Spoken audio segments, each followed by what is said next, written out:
اگر جلسوں میں جا کر معاملہ کریں گے تو وہاں تو ہنگامے ہوں گے اور فساد ہوں گے. ایک ٹیکنیکل ایشو ہے. Whether such and such legislation, piece of legislation, or any part of it, any section of it, has crossed the limits of the Sharia, this is a technical issue. لہذا اس کو court کی ٹھنڈی فضا میں، ٹھنڈے ماحول میں دلائل کے ساتھ تھریش آؤٹ کر کے فیصلہ کرے. اور جوڈیشری ہی ہوتی ہے کہ جو جدید ریاست کے اندر کسٹوڈین ہوتی ہے کانسٹیٹیوشن کی. کانسٹیٹیوشن کو انٹرپریٹ بھی وہی کرے گی، جوڈیشری کرے گی. لہذا یہ ہو گیا معاملہ عدلیہ کا اور لیجسلیچر کا. انتظامیہ کا چیف ہیڈ خلیفہ، ایگزیکٹو ہیڈ، لیکن وہ ساری عمر کے لیے نہیں ہوگا. وہ تینوں شعبوں کو ہیڈ نہیں کرے گا. اس کے اختیارات اتنے نہیں ہوں گے جتنے خلفائے راشدین کے تھے، کیونکہ ایسا بے نفس انسان ہمیں نہیں مل سکتا. We have to have some checks and balances. اختیار تو ہم دیں گے اسے، ایگزیکٹو اتھارٹی پوری اس کے پاس ہو، پوری، لیکن چیکس اینڈ بیلنسز. اور ایک اور ادارہ جو امریکہ نے بنایا ہے، امپیچمنٹ، اس کے خلاف امپیچمنٹ ہو سکتی ہے، اس کے خلاف مقدمہ لایا جا سکتا ہے اور مورد الزام ٹھہرایا جا سکتا ہے. اور یہ امپیچمنٹ ایسا ادارہ ہے امریکن کانسٹیٹیوشن میں کہ ذرا سی بات شروع ہوئی تھی امپیچمنٹ کی کہ صدر نکسن جو ہے وہ بھاگ گئے تھے استعفیٰ دے کر فوراً. یہ تو اس بل کلنٹن کی جو ہے تھی ڈٹائی کہہ لیجئے کہ وہ جو مونیکا کیس ہوا تھا اس کے اوپر بھی وہ کھڑا رہا، معافیا بھی مانگی، تسلیم بھی کر لیا، لیکن کھڑا رہا. اور لیکن بعد میں طے یہی کیا کہ امپیچ نہیں کریں گے، بچ گیا امپیچمنٹ سے. بہرحال یہ معاملہ جو ہے اس کو اب میں سم اپ کر رہا ہوں، اور وہ ایک واقعے کے حوالے سے. جب میں نے پہلی مرتبہ یہ تقاریر کا سلسلہ کیا تھا، یہ 92-93 کی بات ہے، خلافت کی تحریک کا آغاز. تو یہاں جو کونسلیٹ ہے امریکن، اس کے پولیٹیکل سیکریٹری مسٹر سی ای کول یا سی ایم کول، کول ضرور تھا ان کے نام کے ساتھ، وہ میرے پاس آئے. ایک اپنی کونسلیٹ کے مسلمان پاکستانی ملازم کو ساتھ لے کر آئے. انہوں نے مجھ سے پوچھا کہ آپ مجھے بتائیے کہ خلافت کیا ہے، آپ خلافت کی بات کر رہے ہیں، خلافت سے مراد کیا ہے؟ میں نے کہا دیکھیے میں لمبی بحث میں، فلسفیانہ بحثوں میں نہیں جانا چاہتا. Take your American constitution and put 4 things in it, and it will become the best caliphate of today. Number 1, put it down as clause 1. Sovereignty here belongs to God. Clause 2, no legislation will be done repugnant to the book of God and the tradition of his messenger. Number 3, the decision whether something has crossed the limits of the Sharia, injunctions of Quran and Sunnah, this will be taken, this will rest on the higher judiciary. Number 4, non-Muslims will be protected minority, not equal citizens. Put these 4 things in your constitution and it will become the best caliphate of today. آج کا بہترین خلافت کا نظام وجود میں آ جائے. تو یہ اس کو سمجھانے کے لیے تھا. لیکن اب میں ذرا چاہتا ہوں کہ ان چیزوں کے علاوہ بھی بعض مسائل ہیں کہ جو لوگوں کو بہت ہالٹ کرتے ہیں، ان کے ذہنوں میں ہیں.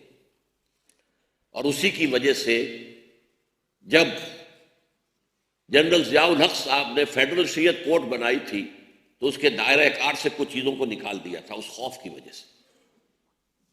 وہ خوف کیا ہے، وہ مسائل کیا ہے؟ Number 1، it's up to you, یہ آپ کا فیصلہ ہے، یونٹری گورنمنٹ بنائیں یا فیڈرل اسٹیٹ بنائیں. قرآن نے نہ کسی کو لازم کیا نہ کسی کو حرام کیا، مباحات میں سے. یونٹری کا مطلب کیا ہے سمجھ لیجئے، یہ پورا ملک ایک ہی یونٹ ہے بس. بنگلہ دیش آبادی میں ہم سے زیادہ ہے، وہاں کوئی صوبے نہیں ہیں، کوئی گورنر نہیں ہے، کوئی صوبائی اسمبلیاں نہیں ہے، بس مرکزی اسمبلی ہے جو ہے۔ ایران ہم سے آبادی میں شاید آدھے سے بھی کم ہے لیکن رقبے میں زیادہ ہے، وہ بھی یونٹری ہے، نو پروونسز۔ یہ ہے یونٹری نظام۔ اور اگر ون یونٹ برقرار رہتا تو مشرقی پاکستان کے علیحدہ ہونے کے بعد یہ بھی ایک یونٹری حکومت ہوتی، صوبائی اسمبلیاں وغیرہ کچھ نہ ہوتی۔ دوسرا نظام کیا ہے؟ فیڈرل۔ نہیں، آپ اس کے چھوٹے ٹکڑے بنائیں، انہیں پروونسز کہیں یا اسٹیٹس کہیں، ہم پروونس کہتے ہیں، انڈیا میں اسٹیٹس کہلاتی ہیں، امریکہ میں اسٹیٹس ہیں، یونائٹڈ اسٹیٹس آف امریکہ۔ تو آپ کوئی سا نظام اس میں سے چوز کریں، یہ امر و ہم میں شامل ہے، یہ باہمی مشورے سے طے کریں۔ میرے نزدیک روح عصر کا تقاضا یہ ہے کہ فیڈرل نظام ہونا چاہیے، اور فیڈرل نظام میں مرکز اور صوبوں یا اسٹیٹس کے درمیان جو تقسیم اختیارات ہے اس میں میکسیمم اٹانومی جو ہے وہ صوبوں کو یا اسٹیٹس کو دی جانی چاہیے۔ This is the spirit of the age. حالانکہ خلافت کا نظام یونٹری تھا، وہاں مرکزی حکومت ہے، انہوں نے گورنر مقرر کر دیا، وہاں کوئی شورا نہیں ہے، کچھ نہیں ہے، حکومت خلیفہ وقت کی ہے۔ لیکن جو روح عصر ہے جس کو میں کہہ رہا ہوں، اسپرٹ آف دی ایج، وہ جو انسان کو اسلام نے پیغام دیا، جب ذرا آدم ہوا ہے خود شناس و خود نگر، اب انسانوں کو اپنے حقوق کا خیال ہے، ہمارے حقوق، ہمارا اپنا کلچر ہے، ہماری اپنی زبان ہے، ہم اسے ڈیولپ کرنا چاہتے ہیں، تو یہ maximum autonomy should be given to the states اور دی پروونس۔ یہ روح عصر کا تقاضا ہے، لیکن یہ ہے آپ کے اپنے مشورے، اپنے فیصلے پر۔ اس میں قرآن نے نہ ادھر کسی کو حلال کیا، نہ لازم ٹھہرایا، نہ فرض ہے نہ لازم۔ نمبر 2، پارلیمنٹری نظام ہو یا presidential who, this is also on your choice, نہ کوئی فرض ہے نہ کوئی حرام۔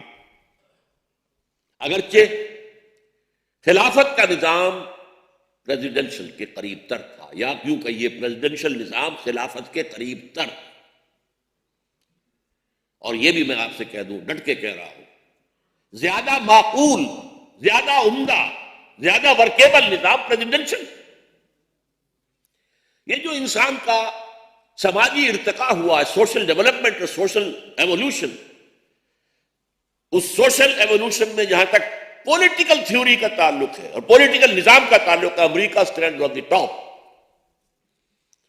سماج کی بات کل کروں گا جہاں کہ وہ گر کر انتہائی تباہی کو پہنچ چکا ہے، انتہائی تباہی کو پہنچ چکا ہے معاشرتی نظام، معاشی نظام بدترین ہے، لیکن سیاسی نظام بلند ترین ہے۔ اسی لیے میں نے کہا تھا take your constitution, American constitution, put down 4 things and it will become the best خلافہ of today۔ Parliamentary نظام میں ایسی نامعقولیت ہے کہ 2 آدمیوں کو آپ بنا دیتے ہیں ہیڈ آف دی اسٹیٹ اور ہے، ہیڈ آف دی گورنمنٹ اور ہے، اب ان کے درمیان کیا بیلنس ہوگا جی؟ ہوتا کیا ہے؟ یا تو صدر ہی سب کچھ ہوتا ہے، وزیر اعظم زیرو۔ صدر ضیاء الحق نے جب چاہا جونوجو کو کان پکڑ کے نکال دیا، وزیر اعظم کی کیا حیثیت تھی؟ یا وزیر اعظم سب کچھ ہے اور صدر جو ہے وہ زیرو؟ جب جو ہوتے تھے چودھری فضل الہی صاحب صدر، تو ایوان صدر کے باہر لوگوں نے لکھ دیا تھا چودھری فضل الہی کو رہا کرو، وہ تو قید میں تھا۔ تو ویسے بھی آپ لیجئے اس کو تھیوریٹیکلی بیلنس ممکن نہیں، یہ سنویت ہے، غلط۔ نمبر 2، یہ جو 3 ہیں organs of the state, executive, legislature, judiciary, عقلاً منطقی طور پر ان کو زیادہ سے زیادہ انڈیپینڈنٹ آف ایچ ادر ہونا چاہیے، تینوں علیحدہ۔ اور یہ معاملہ جو ہے یہ صدارتی نظام میں ہے، چیف ایگزیکٹو بیٹھا ہوا ہے صدر امریکہ کا، اور اسے کوئی ضرورت نہیں ہے، اس کا براہ راست انتخاب ہو رہا ہے، کانگریس میں اس کی پارٹی کی میجورٹی ہو نہ ہو، سینٹ میں اس کی پارٹی کی میجورٹی ہو نہ ہو، he will remain there for 4 or 5 years whatever they decide۔ پارلیمانی میں کیا ہے، 4 میڈک پھتک گئے تو آپ کی حکومت ختم، آپ کی جو اکثریت نہیں رہی لہذا پورا وقت لگتا ہے پرائم منسٹر کا ان کو خوش کرنے کے لیے، اور پیسے دے دو، اور پیسے دے دو، یہ کر دو، وہ کر دو. ساری دلچسپی تو اس پہ ہوتی ہے. ورنہ چند آدمی ادھر سے نکل کے چلے گئے ادھر، ہماری حکومت ختم. آپ کو معلوم ہے کہ کتنے عرصے تک امریکن کانگریس اور سینٹ میں اکثریت نہیں ریپبلکنز کی، اور صدر رہا ڈیموکریٹ. تیسری بات، امریکن پریزیڈنشل نظام میں اس قدر عمدہ بات ہے کہ آپ کو وزیر جو لینے ہیں جہاں سے چاہے لے لیں. آپ کو اگر مالیات کا فائنانس منسٹر چاہیے تو جو بہترین فائنانس کا جاننے والا ماہر ہو اسے بٹھا کے وزیر بنا دیں. یہ نہیں ہے کہ وہ پہلے الیکشن لڑے، کانگریس کا رکن بنے تب آپ لے سکتے ہیں. جو زیادہ ذہین لوگ ہوں گے، جو زیادہ ہوں گے پروفیسرز ہوں گے، جنہوں نے یہ ساری چیزیں جو ہے ان پر زندگیاں اپنی لگائی ہوں گی، وہ سیاسی میدان میں ایکٹیو نہیں ہو سکتے. سیاست میں تو بلینئر آئے گا جو الیکشن لڑے گا. لہذا وہ سیدھے جس کو چاہے سیکرٹری آف اسٹیٹ بنا دیا، اور یہ جو ہے بن رہے ہیں. اور بلکہ یہاں تک علیحدہ کیا ہے لیجسلیچر اور ایگزیکٹو کو کہ اگر صدر چاہتا ہے کانگریس کے کسی ممبر کو وزیر بنانا یا سینٹ میں سے کسی سینیٹر کو وزیر بنانا تو انہیں وہاں سے استعفیٰ دینا پڑے گا. وہ سیٹیں خالی ہو جائیں گی، وہاں دوبارہ الیکشن ہوگا. بڑا منطقی نظام ہے، بڑا سالڈ نظام ہے. اس کے اندر جو ہے وہ شیکینس نہیں ہے جو پارلیمنٹری نظام میں ہوتی ہے. ذرا جو ہے کوئی مسئلہ آیا، وہ ہاؤس کے اندر وہ جو گنتی گر گئی. حالانکہ اب دیکھیے پارٹی ہے، آپ ایک پارٹی کے ہیں، ایشو کو ایسا آ گیا ہے پارٹی کا موقف جو آپ کے ضمیر کے خلاف ہے، آپ کو ووٹ دینا پڑے گا. اس لیے کہ ورنہ ضمیر کے مطابق ووٹ دو گے، ہو سکتا ہے پارٹی کی اسٹرینتھ کم ہو جائے اور حکومت آج ہی گر جائے، خلاص. وہاں یہ ہے کہ آپ دیجیے اپنی رائے.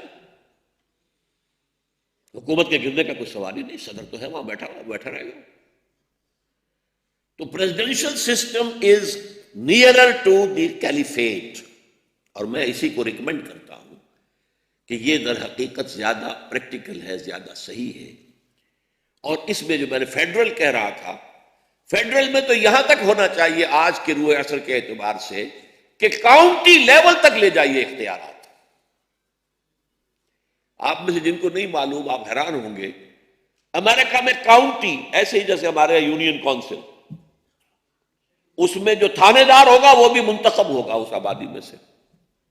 الیکٹڈ میئر، الیکٹڈ کیا وہ کہلاتے ہیں شریف، میئر الیکٹڈ، شریف الیکٹڈ. یہ نہیں کہ اب فلاں جگہ فلاں کی گردن دبوچنی ہے، ذرا اس شیر جو ہے ہمارے ہاں جو تھانے دار ہے اس کو وہاں بھیج دو. کچھ نہیں. Elected. People know him. He knows everybody. County level. تو یہ روح اثر یہ ہے کہ جتنا ڈسالو کر سکیں آپ، dissolution of power up till the grass root level, جتنا کر سکے وہ کرنا چاہیے. تیسری بات میں نے پہلے ہی عرض کر دیا، سینٹر ورسس اسٹیٹس اور پروونسز، اس میں زیادہ سے زیادہ آٹونومی ہونی چاہیے. آج جو کچھ ہم دیکھ رہے ہیں، جو مسئلہ تقریباً لا ینحل ہو گیا ہے بلوچستان کا، اگر ہم نے بر وقت جو ہے آٹونومی دی ہوتی تو یہ مسئلہ نہیں پھیل سکتا. بہرحال اب میں اس پر، یہ چونکہ سیاسی مسئلہ ہے میں اس وقت نہیں جانا چاہتا، میری بات پوری ہو جائے. چوتھی چیز یہ کہ بجٹ کا معاملہ یہ بھی ہاؤس کے پاس ہوگا، وہ پاس کریں گے، اور اس کے اندر کیا ایلوکیشن ہوگی ڈیفنس کی، اور کیا ایلوکیشن ہوگا وہ ہیلتھ کے لیے، اور کیا ایلوکیشن ہوگا طے کریں. وہ باہات میں سے قرآن مجید نے تو اتنی پرسنٹ یہ اتنے پرسنٹ وہ مقرر نہیں کیا. یہ نظام ہوگا اس وقت اگر خلافت علی منہاج النبوت قائم ہوتی ہے. اب کچھ اور متعلقہ امور ہیں. نمبر 1، ووٹ کون کرے گا؟ مشاورت کا بیس آپ کو بڑا بنانا ہے. Adult suffrage is the only way. اگرچہ عمر کا تعین آپ کنسنسس سے کیجئے، بعض معاملات میں میں ذاتی رائے دے رہا ہوں، لیکن وہ میری رائے ہے، وہ تو جب بھی کبھی یہ معاملہ آئے گا پھر بیٹھے گی مجلس سے ملنی، بیٹھے گی پارلیمنٹ، وہ طے کرے گی.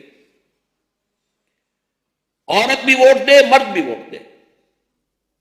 اور متقی بھی ووٹ دے اور فاسق بھی ووٹ دے، ہر مسلم، جب تک کہ وہ مسلمان ہے. آپ اس پر کفر کا جب تک فتویٰ نہیں لگا رہے ہیں، اس کا رائٹ ٹو ووٹ وہ انٹیکٹ ہے.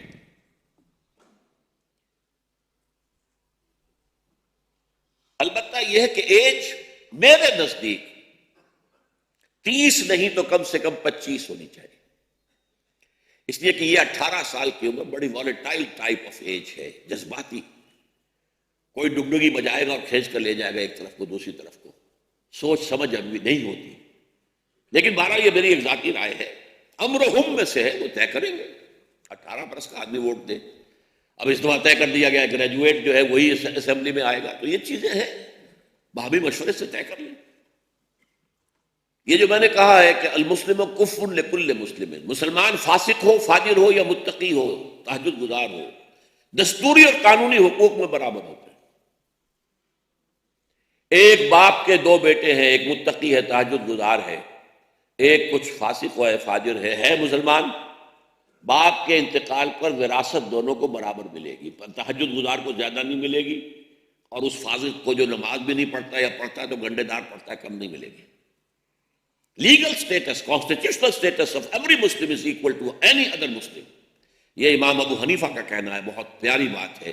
المسلم کفر لکل مسلم، ایک مسلمان باقی تمام مسلمانوں کے برابر. لہذا ووٹ تو دیں گے سب. اب کچھ لوگوں کے ذہن میں ہے کہ مسجدوں میں رجسٹر لکھے ہوں گے، حاضری ہوگی، کوئی 5 وقت کا نمازی ہوگا تو ووٹ دے گا. بابا ان چیزوں کو ذرا سمجھیں، آپ پریکٹیکل زندگی کے اندر آئیں، ہمیں کرنا کیا ہے، کس طور سے کرنا ہے. فنڈامنٹلز بھی برقرار رہیں اور روح عصر کے تقاضے بھی پورے ہوں. اور انسٹیٹیوشنز، بجلی انہوں نے ایجاد کی، ہم استعمال کر رہے ہیں. لاؤڈ سپیکر انہوں نے ایجاد کیا، ہم استعمال کر رہے ہیں. ایئر کرافٹ انہوں نے ایجاد کیا، ہم استعمال کر رہے ہیں. تو اسٹیٹ کرافٹ بھی انہوں نے جو ہے ایجاد کیا ہے، ڈیولپ کیا ہے، اس کو ہمیں لینا ہے، الا یہ کہ کوئی چیز اس میں شریعت کے خلاف. نمبر 2، کینڈیڈیسی جو ہے، امیدوار صدر ہو یا کسی قومی جو ہے نیشنل اسمبلی کے لیے ہو، لیجسلیچر کے لیے ہو، یا اگر آپ کا نظام فیڈرل ہے تو فیڈرل یونٹس کے اندر بھی گورنر، آپ کو معلوم ہے امریکہ کے اندر گورنر الیکٹڈ ہوتا، اپوائنٹڈ بائی دی پریزیڈنٹ نہیں. آٹونومی دو بھائی، انہیں اپنا گورنر خود چن لیں، اور وہاں کی اسمبلی بھی ہوگی. اس میں جو امیدوار بن کر آئیں ان کی تھورو سکریننگ ہو، پوری طرح ایکس رے کر کے، بلکہ MRI کر کے دیکھ لیا جائے ان کے پاس جو دولت ہے وہ کہاں سے آئی ہے، صحیح آئی ہے، غلط آئی ہے، کین اٹ بی ایکسپلینڈ اور ناٹ، ان کے پڑوسی کیا کہتے ہیں، اپنی آبادی میں بدنام ہے یا نیک نام ہے، وغیرہ وغیرہ. اس مقصد کے لیے ایک مستقل ادارہ قائم رہنا چاہیے کہ جو شخص بھی ایمبیشس ہو کہ اسے الیکشن لڑنا ہے وہ اپنا کیس وہاں پہنچائے اور اس کی تھورو جو ہے وہ اسکریننگ ہو جائے. کہنے کو تو ہمارے ہاں 62-63 میں بھی موجود ہے دفعات کے اندر یہ، لیکن وہ انفیکٹو ہے. طے یہ کر دیا گیا ہے کہ صرف مقابلے کا جو کینڈیڈیٹ ہے صرف وہی اس کے بارے میں اعتراض کر سکتا ہے. وہ اسے معلوم ہے یہ بھی چور ہے، میں بھی چور ہوں، یہ مجھ پر کر دے گا. لہذا بس اسی میں من ترا حاجی بگو یا تمہارا ملا بگو، اس میں جو ہے چور تو ہم دونوں ہی ہیں، ٹھیک ہے، لیکن ہر ایک کے لیے ہے. جیسے کہ آپ کو معلوم ہے اسلامی عدالت میں کوئی شخص گواہ کی حیثیت سے پیش نہیں ہو سکتا جب تک کہ اس کی سکریننگ نہ ہو جائے.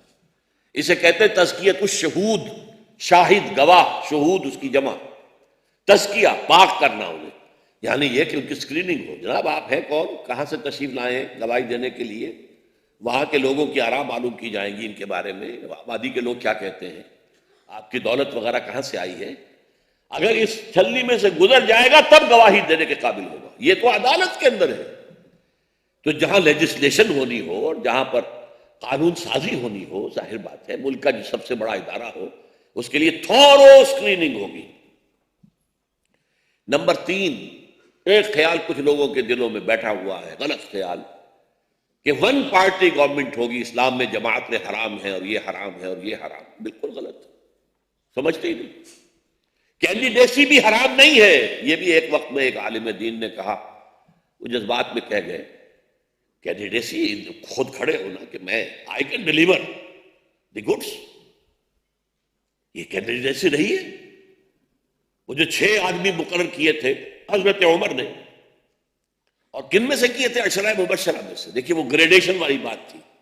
یہ نہیں تھا کہ پہلے ان کے لیے ووٹ آئے ہوں کہ پہلے گنو بھائی ایک جو ہے وہ ہمارا جو ہے وہ الیکٹورل کالج بنے ووٹوں سے، پھر وہ لوگ بنائیں گے کسی کو. نہیں، عشرہ مبشرہ میں سے جو باقی ہے سوائے اس کے کہ جو میرا رشتہ دار ہے اس کو چھوڑ دو، وہ جمع ہو جاؤ اور کہہ دیا کہ 3 دن کے اندر اندر اپنے میں سے ایک پر متفق ہو جاؤ ورنہ سب کی گردنیں اڑا دی جائے. اب ان میں سے 3 پہلے ہی وڈرا کر گئے، حضرت طلحہ، حضرت زبیر، سعد بن ابی وقاص. رہ گئے 3.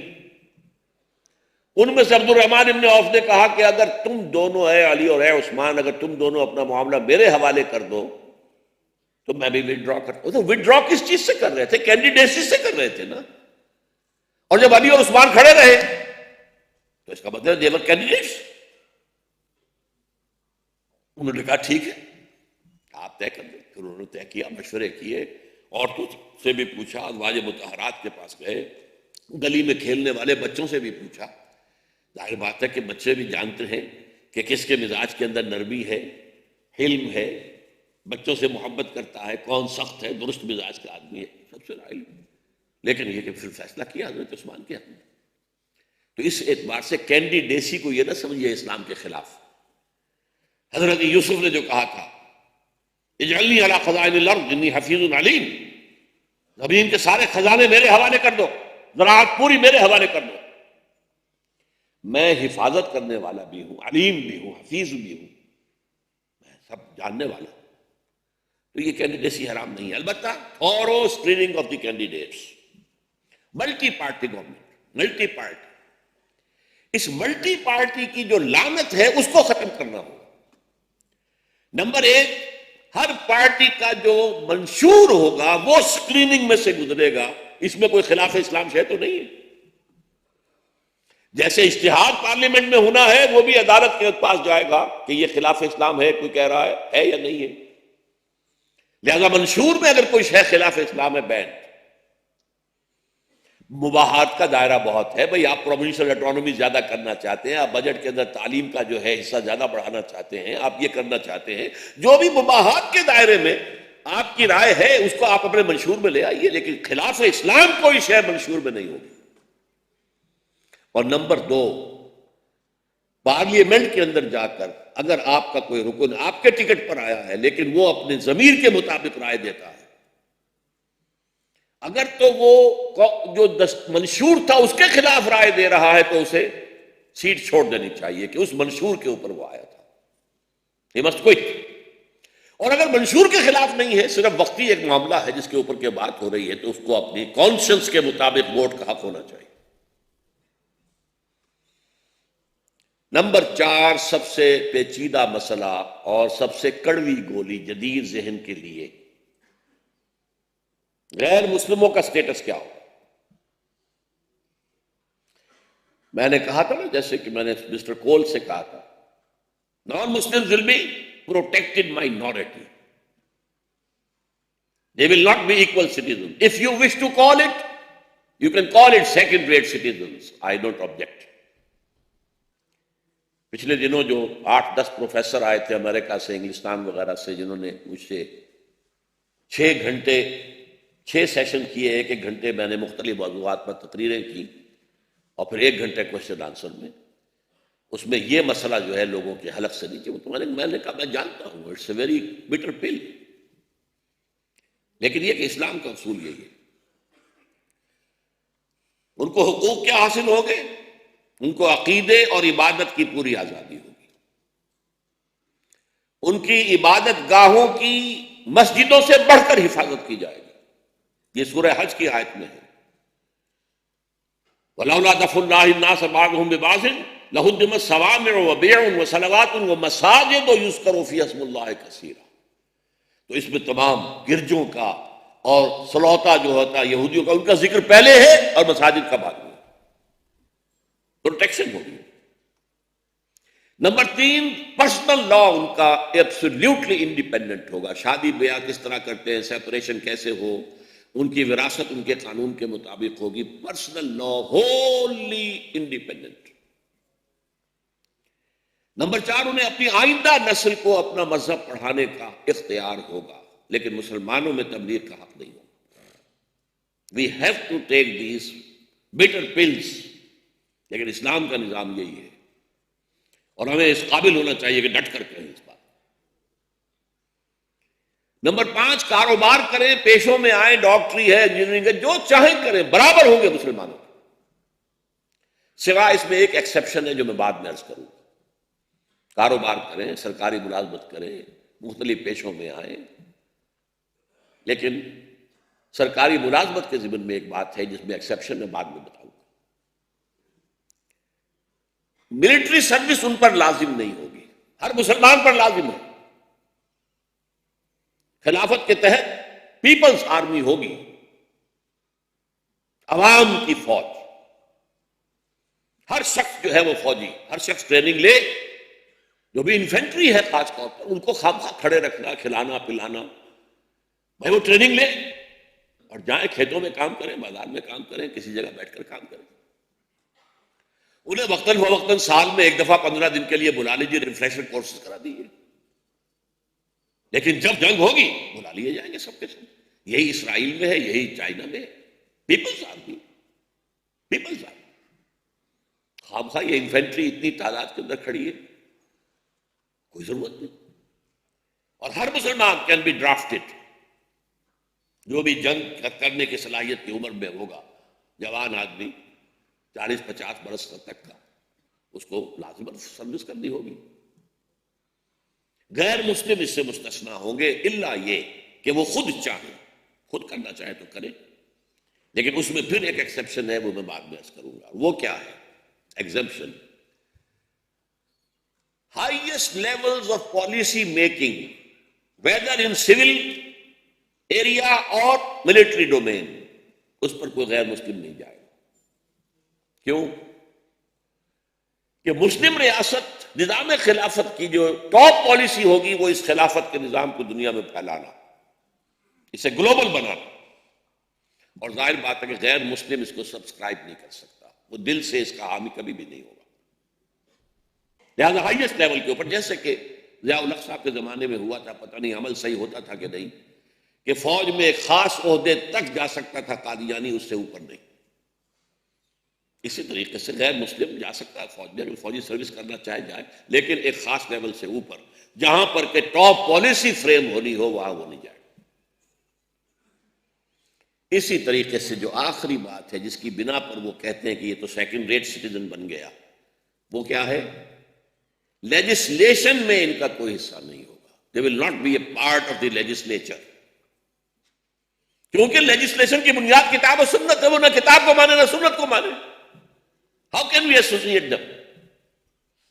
یہ بات آج کی دنیا کے جو جمہوریت کے جو اصول ہیں، وہ چونکہ اسٹیٹ جو ہے وہ ہے قومی ریاست، جغرافیائی حدود کے اندر جو ہے شہری ہے، ہماری تو آئیڈیولوجیکل اسٹیٹ ہے، یہ کوئی جو ہے وہ جغرافیائی حدود تو اس کی ہوں گی، but that is not the basis of this state. Ideology, ایمان، اس کے اوپر یہ اسٹیٹ کھڑی ہوئی ہے۔ لہذا قرآن اور سنت کو جو نہیں مانتے وہ لیجسلیچر میں کیسے آ جائے گا؟ حالانکہ واقعہ یہ ہے کہ پاکستان جیسے حالات کے اندر کوئی فرق واقع نہیں ہوتا، کتنے لوگ آ جائیں گے اور کتنے وہ مؤثر ہو سکتے ہیں، اور کتنے کچھ وہ مؤثر ہوں گے، جبکہ دستور میں لکھا ہوا ہے کہ یہاں پہ کوئی قانون سازی کتاب و سنت کے منافی نہیں ہو سکتی، تو اٹ میکس لٹل ڈفرنس۔ لیکن کہیں ایسا بھی تو ہو سکتا ہے کہ 55 اور 45 کا معاملہ ہو، جیسے کبھی ایسٹ پاکستان میں تھا ہندو مسلم معاملہ، بنگلہ دیش جب بعد میں بن گیا تب تو ہندو کافی چلے گئے، اور پھر یہ ہے کہ ہندو یا کوئی غیر مسلم اپنے پیسے کے ذریعے سے مینور کر سکتا ہے مسلم جو ممبرز ہیں آف دی پارلیمنٹ۔ لہذا ان چیزوں کا راستہ روکنے کے لیے یہ ہوگا کہ وہ اپنے ووٹوں سے اپنی کوئی اسمبلی بنا لیں، اپنے کوئی ادارے بنا لیں، تاکہ ان کے حقوق کا معاملہ، ان کے معاملات جو ہیں، اگر کوئی وہ ریپرزنٹیشن کرنا چاہتے ہیں حکومت کے سامنے، تو وہ ان کی اسمبلی یا ان کے بورڈز جو ہیں وہ حکومت کے ساتھ گفت و شنید کر سکے۔ یہ تو یقیناً ہوگا، لیکن وہ قانون ساز ادارے کے رکن نہیں ہو سکتے۔ یہ ہے نقشہ جدید اسلامی خلافت کا سیاسی اور دستوری اور آئینی اور قانونی ڈھانچہ۔ اب کچھ قصہ درد ہے جو سنانے کے لیے یہ آپ کو ایک لیفلیٹ دیا گیا ہے۔ دیکھیے یہ لیفلیٹ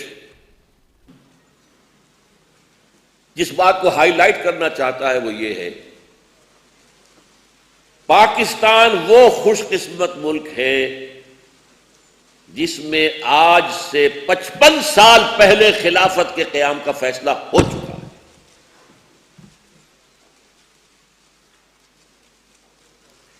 14 اگست 1947 کو وجود میں آیا اور 12 مارچ 1949 کو قرارداد مقاصد پاس ہو گئی۔ Sovereignty belongs to him. We wash our hands off the claim to any sovereignty. جو اختیار ہمارے پاس ہے وہ ایک سیکریٹ ٹرسٹ ہے کہ جو اللہ اور اس کے رسول کے احکام کے اندر اندر استعمال ہوگا۔ گویا کہ اسلامی ریاست کے پہلے 2 دستوری تقاضے پورے ہو گئے۔ تیسرا تقاضا دفعہ 227 میں آ گیا، No legislation will be done here repugnant to the Quran and the Sunnah، وہ بھی پورا ہے۔ چوتھا تقاضا ضیاء الحق صاحب نے کیا، فیڈرل سید کورٹ قائم کر دی، جس قانون کو یہ کہہ دے کہ خیر غیر اسلامی ہے وہ نل اینڈ وائڈ ہو جائے گا، جو میں نے بتایا آپ کو۔ اس سب کے باوجود ہمارے اس دستور میں کچھ ایسے چور دروازے ہیں کہ یہ ساری دفعات غیر مؤثر، اسی لیے اس میں لکھا ہوا ہے کہ ہمارا دستور منافقت کا پلندہ بن کر رہ گیا۔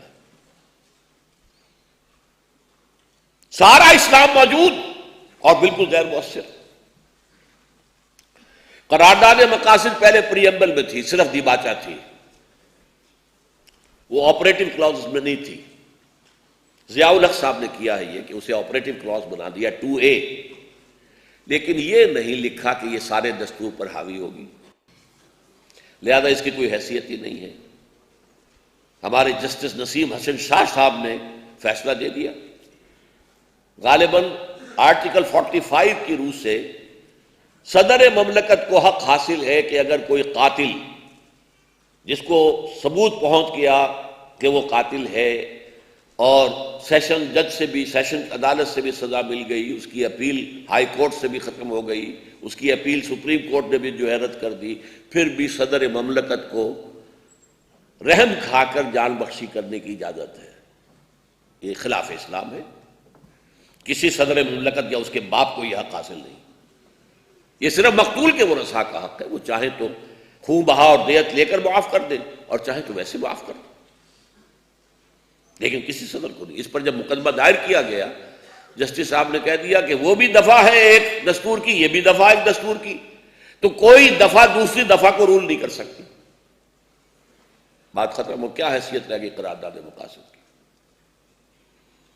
نمبر 2، دسا 227 کو اٹیچ کر دیا گیا کاؤنسل آف اسلامک آئیڈیالوجی، اسلامی نظریاتی کونسل، کہ اسلامی نظریاتی کونسل جو ہے اس کے اوپر غور و بحث کرتی رہے گی، سوچتی رہے گی، سوچتی رہے گی، سوچتی رہے گی، رپورٹیں پیش کرتی رہے گی، کرتی رہے گی، کرتی رہے گی، آگے کچھ طے نہیں کہ رپورٹوں کا کیا ہوگا، کوئی رپورٹ کتنی مدت کے اندر اندر پارلیمنٹ میں پیش ہونی چاہیے، کچھ نہیں۔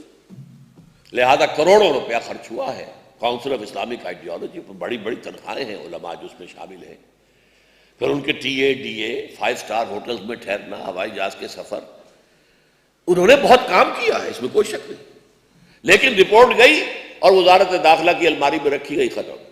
وہ رپورٹ گئی وزارت مالیات کے، فائنانس ڈپارٹمنٹ جو ہے اس کی وزارت میں پہنچ گئی، سب ڈمپ ہوتی چلی گئی، کوئی کسی کے بارے میں کوئی خبر بھی نہیں پوچھی گئی کہ کہاں گئی ہو۔ نمبر 3، ضیاء الحق صاحب نے بہترین کام کیا فیڈرل شریعت کورٹ، اور وہ وہی جو میں نے بتایا تھا، جوڈیشری کا کام یہ ہوگا کہ اگر کوئی شخص کہتا ہے کہ فلاں ایگزسٹنگ لا یا جو فلاں قانون اس وقت بن رہا ہے پارلیمنٹ میں وہ پورا یا اس کی کوئی ایک شق شریعت کے خلاف ہے، تو مجھے موقع دیا جائے، میں ثابت کرتا ہوں۔ اوکے، آؤ دلیل دو، جواباً جو اس کے خلاف ہو وہ بھی آئیں، وہ بھی دلیل دیں۔ جورس کنسلٹس کو بلا لیا جائے، علماء کو بلایا جائے، دعوت دے کر بلایا جائے، دانشور بھی آ جائے. اگر اس کے بعد وہ فیصلہ کر دیتی ہے تو پھر جیسا کہ میں نے عرض کیا کہ اگر وہ سینٹرل حکومت کا معاملہ ہے تو سینٹرل گورنمنٹ کو، اور اگر وہ پروونشل معاملہ ہے تو پروونشل گورنمنٹ کو نوٹس چلا جائے گا کہ ود ان 4 اور 6 months آپ اس کی جگہ آلٹرنیٹ لیجسلیشن کر لیجئے، ورنہ فلاں تاریخ کو یہ نل اینڈ وائڈ ہو جائے گا اور آپ کے قانون کے اندر ایک خلا پیدا ہو جائے گا. اس سے صحیح تر تو نظام کو ہو ہی نہیں سکتا. میں خود سجیسٹ کر چکا ہوں پہلے کہ جوڈیشری کا کام ہے یہ نہیں ہے کہ فلاں مکتب کے علماء کو بھیج دو اور یہ بریلوی مولوی فیصلہ کریں گے یا دیوبندی کریں گے یا اہل حدیث کریں. نہیں، نتھنگ سارٹ. بریلوی بھی آئیں آرگو کریں، دیوبندی بھی آئیں آرگو کریں، اہل حدیث بھی آئیں آرگو کریں. کورٹ کے اندر کھلا میدان ہے، آرگو کیجیے. لیکن ضیاء الحق نے کیا کیا؟ بدقسمتی، بہت بڑا بدقسمت انسان تھا، بہت بڑا بدقسمت. اس ملک میں 3 اشخاص ایسے آئے ہیں جنہیں اللہ نے بہت عظیم مواقع دیے، but they failed to avail them. Bhutto کو عظیم موقع ملا تھا، وہ ماؤ زے تونگ بن سکتا تھا اس ملک کا، نئی زندگی ہو جاتی. نہیں، وہ اپنی فیوڈل سکن سے باہر نہیں نکل سکا. He was a feudal himself. Zia الحق کو موقع دیا تھا کہ وہ عمر بن عبدالعزیز بن سکتا تھا.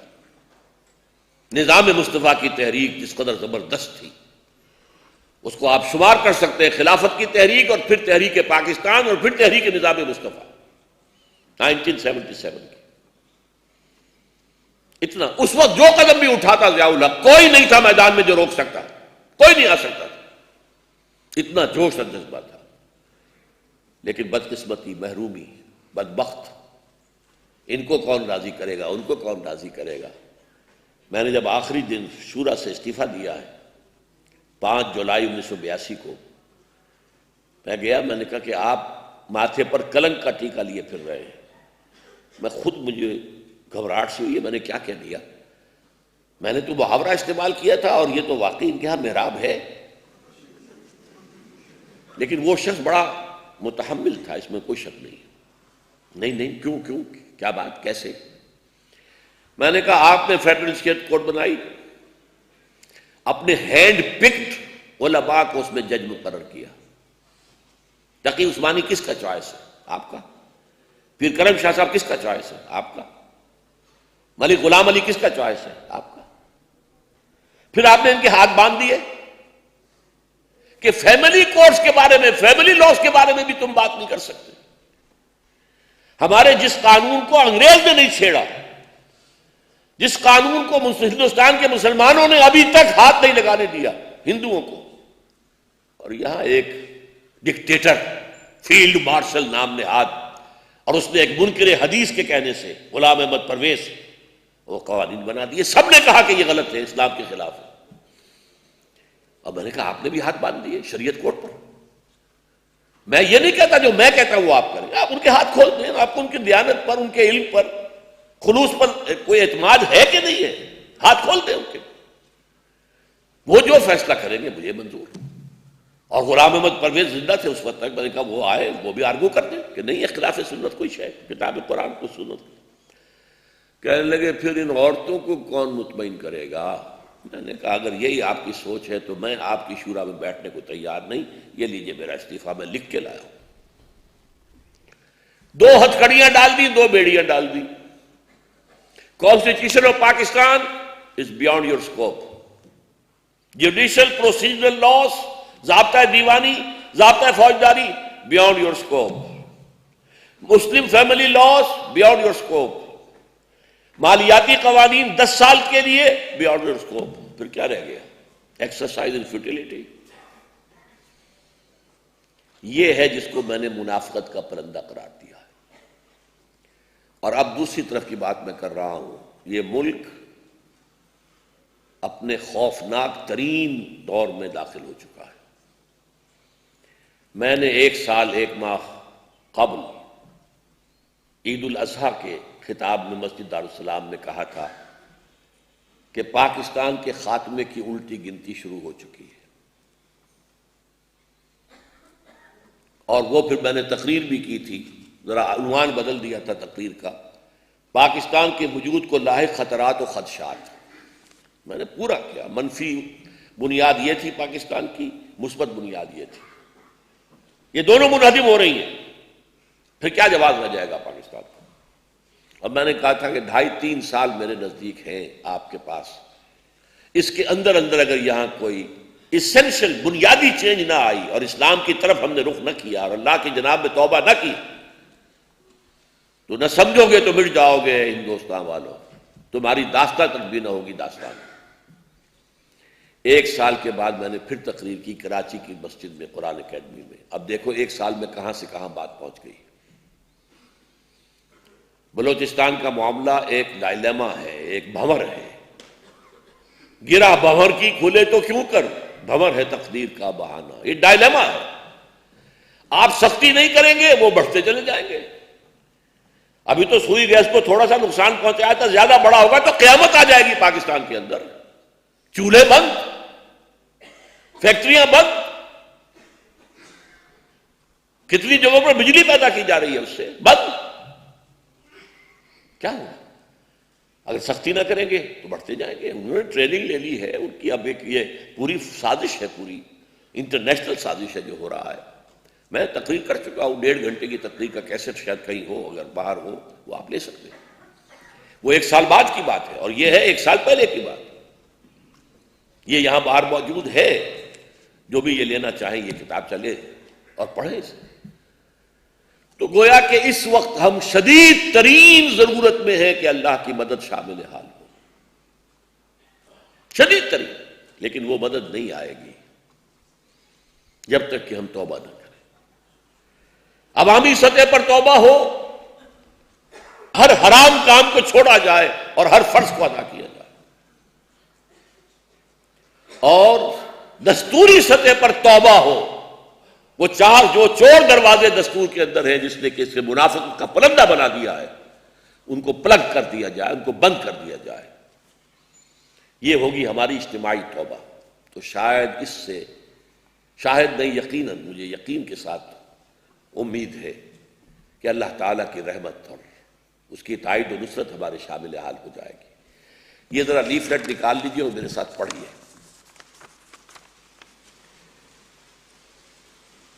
دیکھیے، اندرونی خلفشار کے بھنور، یہ بھنور ہے، گرا بھنور کی کھلے تو کیوں کر، سختی نہ کریں تو تباہی، سختی کریں تو ریئیکشن اور بڑھے گا، ویشس سرکل، پھر اور آگ لگے گی، پھر اور سختی کریں گے پھر اور آگ لگے گی، یہ ویشس سرکل کہلاتا۔ یہ بھنور ہے، گرا بھنور کی کھلے تو کیوں کر، بھنور ہے تقدیر کا بہانہ۔ وزیرستان میں ابھی تک سلگ رہا ہے معاملہ۔ آج بھی محسود کے ایک شخص نے تو کہہ دیا کہ جو معاہدہ اس نے کیا ہے وہ تو اس کا اپنا ذاتی ہوگا، ہم نہیں مانتے اسے، ہم تو جہاد جاری رکھیں گے، اور امریکہ کی طرف سے شدید دباؤ آنے والا ہے۔ تم سے اب تک یہ چند ہزار آدمی نہیں ختم ہوئے، تم سارے وزیرستان کو ختم کر دو تو کیا کیا بگڑ جائے گا؟ دیسی کٹر سامنے آئیں گے اگر تم نے کچھ نہیں کیا تو، تاکہ دیوں کے ساتھ گھن پستا ہے تو پسے، ہمارا کیا ہے؟ وزیرستان یہ بھی آتش فشاں ہے، پٹھانوں کی اپنی کوئی روایات ہیں، ان کی آنر ہے، عزت ہے، اس کا کیا نتیجہ نکلے گا؟ کیوں انگریزوں نے ان کو رکھا تھا کہ آزاد قبائل ہیں، ہم نہیں چھیڑیں گے؟ اس سے اوپر چلیے، گلگت کے اندر جو کچھ ہوا کرتا تھا وہ تو ہوتا تھا۔ اس دفعہ یہ بارود خانے تک پہنچ گئی ہے آگ، شیعہ سنی، بلتستان، سکردو، خپلو، جو بالکل انڈیا کے ساتھ لگے ہوئے بیٹھے، اور نیچے اتریے ادھر سے، میں نے تو یہ سرکل یوں بنایا ہے، بلوچستان، وزیرستان، گلگت، بلتستان، کشمیر۔ کشمیر ہم نے ساری لچک دکھا لی، بھارت کی ہر بات مانی، اسی پر تو سارا معاملہ چل رہا تھا۔ ہم کہتے تھے پہلے کشمیر کا مسئلہ حل کرو پھر نارملائزیشن ہوگی، وہ کہتے تھے نہیں پہلے نارملائزیشن پھر کشمیر پر بات ہوگی۔ نارملائزیشن سب کر لی ہم نے جنہیں ہم کہتے تھے یہ فریڈم فائٹرز ہیں انہیں فسادی قرار دے دیا، دہشت گرد قرار دے دیا، ان کے کیمپ ختم کر دیے، ان کو جو ہے جو بھی کچھ ہو رہا، جیسا سجدہ صحب جو کیے ہیں جتنے کیے، اور کشمیر حل کہاں ہے؟ دور دور تک بات ہی نہیں ہوئی ابھی تک، تو کشمیر پر کوئی شروع ہی نہیں ہوئی، اور انہوں نے ڈھینگا دکھا دیا ہے یہ تو ہمارا اٹوٹ انگ ہے، اور نمبر 2 یہ ہمارے سیکولرزم کی علامت ہے، ہم کسی صورت بھی اس کو ختم کرنے کو تیار ہیں۔ اور دوسری طرف پنجاب کا گلا گھونٹ رہا ہے،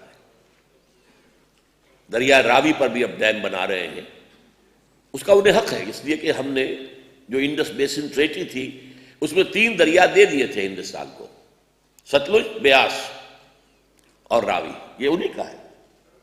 وہ تو جو تھوڑا بہت چھوڑ دیتے ہیں پانی، کیا کریں، آخر سیلاب آتا ہے، وہ آتا ہے تو پانی آ جاتا ہے، ورنہ ہم تو راوی کے لیے پانی چناب سے لا رہے ہیں، اور پھر پانی آگے پہنچا رہے ہیں دریا ستلج کے اندر تاکہ سلیمان کی نہریں جو ہے چل سکے۔ اب انہوں نے چناب کے اوپر ہاتھ ڈال دیا، بنگلی ہاٹ ڈیم کے اوپر بات ہی کرنے کو تیار نہیں۔ اور سب سے بڑی بات یہ ہے کہ آپ گئے ہیں ورلڈ بینک کے پاس، انہوں نے بھی کہہ دیا ہمارے پاس فیصلہ کرنے کی کوئی صلاحیت تو نہیں ہے، اختیار نہیں ہے، ہاں ہم کسی غیر جانبدار شخص کو مقرر کر دیں گے، لیکن سب سے بڑی بات یہ ہوگی وہ کہیں گے یہ ٹائم بارڈ ہے، اتنے سالوں سے ہم بنا رہے تھے یہ ڈیم، یہ خاموش کیوں رہے، ہمارا کروڑوں روپیہ لگ گیا۔ بہرحال نتیجہ اس کا کیا لگے گا، بلر بیراج بھی ہے، نیلم کے اوپر بھی ان کا ارادہ ہے، سرنگ کھود کر پہاڑ میں سے وہ دریا نیلم کا پانی بھی لے جانا چاہتے ہیں، یہ تو پنجاب کو سٹرینگولیٹ کرنے کا، اور ادھر ہمارا حال کیا ہے، ڈیم ہم بنا نہیں سکتے، سندھیوں کا دعویٰ سندھ ہمارا ہے، سندھ کا کوئی پانی پنجاب کو نہیں دیا جائے گا، تم نے اپنے 3 دریا بیچ کھائے، اب تو یہ سندھ تو ہے ہی ہمارا، تمہارا کوئی حق ہی نہیں۔ یہ ہے حالات، یہ ہے حالات سوائے اللہ کی مدد کے، اور اب جو دباؤ آئے گا، اب جو آئے گا جلدی آئے گا، آپ کے ایٹمک پر معاملات پر بھی آئے گا۔ ابھی ایک صاحب مجھے بتا رہے تھے کہ نیوز ویک کے جو کور کے اوپر جو اس دفعہ آیا ہے ڈاکٹر عبدالقدیر صاحب کی تصویر، اور وہ جو مرچنٹ آف وینس کی بجائے کچھ اور لفظ انہوں نے اس پہ لکھا ہے، میں نے جی مرچنٹ آف مینس، برائی کا مرچنٹ۔ بہرحال یہ دباؤ آنے ہیں، ان میں اگر اللہ کی مدد نہیں آئی تو یہ بلکنائز ہو جائے گا، یا صرف آپ کو جھک کر نیپال کی حیثیت اختیار کرنی پڑے گی، یا ڈائریکٹ انڈیا ٹیک اوور کرے گا۔ آپ کے جو ایٹمک اثاثہ جات وہ امریکہ یا تباہ کرے گا یا لے جائے گا۔ You can not be trusted. تمہارا شیر جو تھا عبد القدیر، اس کا تو یہ مقدمہ ہے ہمارے پاس، یہ دیکھ لو، تمہارا ہیرو، اور پھر تمہارے یہاں مولوی پہنچ گئے، اب کسی بھی وقت ہو سکتا ہے، اینی ٹرن آف ایونٹس، اگر ان کے ہاتھ میں طاقت آ گئی تو فنڈامنٹلسٹ کے پاس پہنچ جائے گی، ہینڈ دیم اوور ٹو اس، یا تم ہمارے ساتھ ہو یا ہمارے خلاف ہو، چلو طے کرو۔ ان حالات میں ذرا پڑھیے، اندرونی خلفشار کے بھور اور بیرونی سازشوں کے طوفان میں پاکستان کی ڈوبتی کشتی کو بچانے کا واحد طریقہ عوام کی توبہ کے ساتھ ساتھ دستوری اور آئینی توبہ۔ پاکستان کے ارباب بست و کشاد جان لیں کہ پاکستان کی بقا اور استحکام اور ملک میں قومی یکجہتی کی بحالی سب سے اہم یہ ہے۔ قومی یکجہتی جو اب ختم ہو چکی ہے، اب قومیتوں میں تقسیم ہو گئے ہیں، صوبائیت کے اندر تقسیم ہو گئے ہیں۔ قومی یکجہتی کی بحالی دوسرے تمام عوامل سے بڑھ کر، یعنی یہ کیا سنتے ہیں، ٹیکنالوجی کی تعلیم ہو جائے، فلاں یہ ہو جائے، لٹریسی پرسنٹیج بڑھ جائے، ہماری معیشت درست ہو جائے، یہ سارے عوامل بھی ہیں، ٹھیک ہیں، دے سپورٹ ہے اسٹیٹ، لیکن یہاں سب سے بڑھ کر جو ہے، دوسرے عوامل سے بڑھ کر اسلام کے نظام عدل اجتماعی کے قیام اور شریعت اسلامی کے نفاذ پر منحصر ہے، اور بحمداللہ دستور پاکستان میں اس کی بنیاد بھی پڑ چکی ہے۔ تاہم دستور کی اسلامی دفعات کے پورے طور پر مؤثر ہونے کی راہ میں چند چور دروازے حائل ہیں، جن کی بنا پر ہمارا دستور منافقت کا پلنگا بن کر رہ گیا۔ چنانچہ اب ضرورت اس عمل کی ہے کہ دستور میں ترمیم کے ذریعے نمبر 1 قرارداد مقاصد دفعہ 2 الف کو پورے دستور پر حاوی قرار دیا جائے، دفعہ 227 کو دفعہ 2B کی حیثیت سے قرارداد مقاصد سے ملحق کر دیا جائے۔ نمبر 3، فیڈرل شریعت کوڈ کو زیادہ مستحکم کیا جائے اور اس کے لیے نمبر 1، اس کے دائرہ کار پر عائد جملہ تحدیدات کو ختم کر دیا جائے۔ ادخلوا فی السلم کافہ، اسلام میں آنا تو پورے کے پورے آؤ۔ تمہارا دستور بھی قرآن کے تابع ہونا چاہیے۔ قائد اعظم نے تو کہا تھا 60 سال پہلے کہ ہمارا دستور جو ہے 1400 سال پہلے سے طے ہے قرآن میں، آپ رکھنا چاہتے ہیں علیحدہ، اور ان کا خوف وہی ہے کہ کوئی یہی نہ کہہ دے کہ یہ تو پارلیمانی نظام ہی غلط ہے۔ بھائی نہیں، وہ مباحات میں ہے، سوچے تو صحیح، غور تو کریں۔ بہرحال اس کے دائرہ کار پر عائد جملہ تحدیدات کو ختم کر دیا جائے، اس کے کئی بینچ تشکیل دیے جائیں تاکہ تیزی کے ساتھ کام کر سکے، اور اس مقصد کے لیے موجودہ اسلامی نظریاتی کونسل میں شامل جید علماء کرام کی خدمات حاصل کی جائیں۔ نمبر 3، اس کے جج صاحبان کی شرائط ملازمت اور مراعات ہائی کورٹ کے ججوں کے مساوی کی جائیں۔ یہ نہیں کہ کسی معاملے میں اگر آپ کی مرضی کے خلاف کوئی فیصلہ دے دیا ہے تو پھر اگلی اپیل کرا کے پہلے جج کو نکال باہر کیا، ڈسمس، اور جج لے آئے، ان سے پہلے سے کوئی کمٹمنٹ لے لی اور فیصلہ کر دیا۔ یہ ہوا ہمارے ساتھ۔ 20 سال کی محنت جو ہے، جو سود کے بارے میں ہوئی ہے ہمارے ملک میں۔ بہرحال یہ نہ ہو کہ جج جو ہے وہ آپ کی مرضی کا نہیں ہے۔ آپ کو معلوم امریکہ کے اندر کوئی جج کبھی ریٹائر نہیں کیا جا سکتا، سپریم کورٹ کا جج رہے گا جب تک کہ مر نہ جائے یا وہ خود نہ کہہ دے کہ بھائی میں اب نہیں کر سکتا تو مجھے چھٹی دے دے۔ جن لوگوں نے ابھی دیکھی ہے تقریب حلف برداری اس کی بش کی، اس میں وہ جج جو آیا ہے سپریم کورٹ کا چیف جسٹس، لوگوں نے پکڑ کے تو اس کو چلا رہے تھے، اتنا بوڑھا آدمی، اس سے وہ حلف کے الفاظ صحیح ادا نہیں ہو رہے تھے اور اس نے حلف لیا۔ He cannot be retired unless he himself resigns۔ ہمارے ہاں کیا ہوا، تقی عثمانی صاحب کو نکال باہر کیا، جاؤ، اور 2 اور آدمی لے آئے گئے جن میں سے ایک کے تو عالم دین ہونے کے بارے میں کوئی بھی گواہی نہیں دے گا۔ بہرحال یہ تیسری بات، تاکہ اسلامی نظام کے قیام اور شریعت کے نفاذ کا عمل ہموار اور تدریجی طریقے پر آگے بڑھ سکے۔ واضح رہے کہ اس وقت پاکستان کے وجود کو جو داخلی اور خارجی خدشات لاحق ہیں، ان کے لیے ہمیں اللہ کی شدید ضرورت ہے، اللہ کی مدد کی شدید ضرورت ہے، اور انشاءاللہ العزیز پاکستان کے عوام کی انفرادی توبہ کے ساتھ ساتھ، جس کے لیے تحریک خلافت پاکستان اور تنظیم اسلامی کوشاں ہیں، اس دستوری اور آئینی توبہ کے نتیجے میں اللہ تعالیٰ کی تائید و نصرت لازماً ہمارے شامل حال ہو جائے گی۔ اس امر کی ارجنسی کے پیش نظر اس مقصد کے لیے ایک دستوری ترمیم کا بل بھی پیش خدمت ہے، تاکہ پاکستان کے قانون ساز اداروں میں شامل کوئی جماعت یا کوئی دردمند فرد اسے لے کر کھڑا ہو جائے، اور بقیہ سب لوگوں کو اللہ اس کی تائید کی توفیق عطا فرما دے، اور اس طرح ملت اسلامیہ پاکستان پر سے حضرت یونس علیہ السلام کی قوم کے مانند عذاب الہی کے بادل چھٹ جائے۔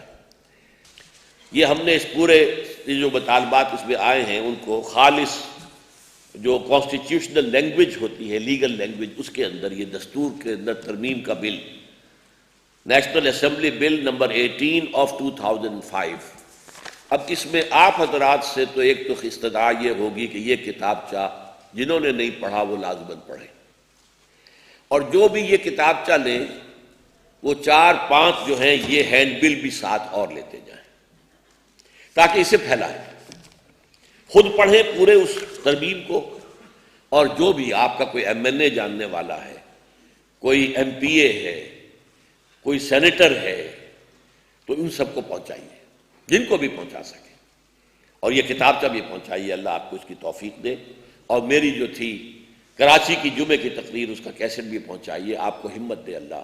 یہ کام کرنے سے ہوگا، ہاتھ پر ہاتھ دھرے بیٹھے رہیں گے تو کچھ نہیں ہوگا، اور اگر یہاں یہ اسلام نہ آیا اور 2-2.5 سال کے اندر اندر کوئی یہاں یہ بیسک ٹرن نہیں آیا تو خاکم بدہن 3 میں سے ایک صورت لازماً ہو جائے گی، یا بلکنائزیشن۔ ایک کتاب 1992 میں لکھی گئی امریکہ میں، اور لکھنے والا مسلمان ابو المعالی سید، بہار کا پیدا شدہ، جو پھر گیا ایسٹ پاکستان اور پھر وہاں سے ویسٹ پاکستان آیا اور پھر امریکہ وغیرہ گیا۔ اس نے کتاب لکھی ہے ٹوین ایرا آف پاکستان، اور اس نے پیشن گوئی کی ہے اللہ نہ کرے کہ وہ پوری ہو۔ 2006 میں پاکستان کے 8 ٹکڑے ہو چکے ہیں، اور سب سے خوشحال اور متمدن اور ترقی یافتہ علاقہ آزاد بلوچستان ہوگا۔ اب آپ دیکھ لیجئے کدھر حالات کا رخ جا رہا ہے، اور کب سے یہ سوچ جو ہے یہ ہڈیا میں پک رہی ہے۔ اب جو سامنے آ گیا معاملہ، یہ تو یوں سمجھیے کہ ٹپ آف دی آئس برگ ہے، ابھی اس کے پیچھے کیا کچھ ہے اس کا اندازہ آپ نہیں کر سکتے۔ تو اس حوالے سے واقعہ یہ ہے کہ یہ کام کرنے سے ہوگا، اور آپ لوگ بھی اس کے اندر تعاون کا ہاتھ بڑھائیں گے تو ہوگا۔ اقول قولی ھذا واستغفر اللہ لی ولکم ولسائر المسلمین والمسلمات۔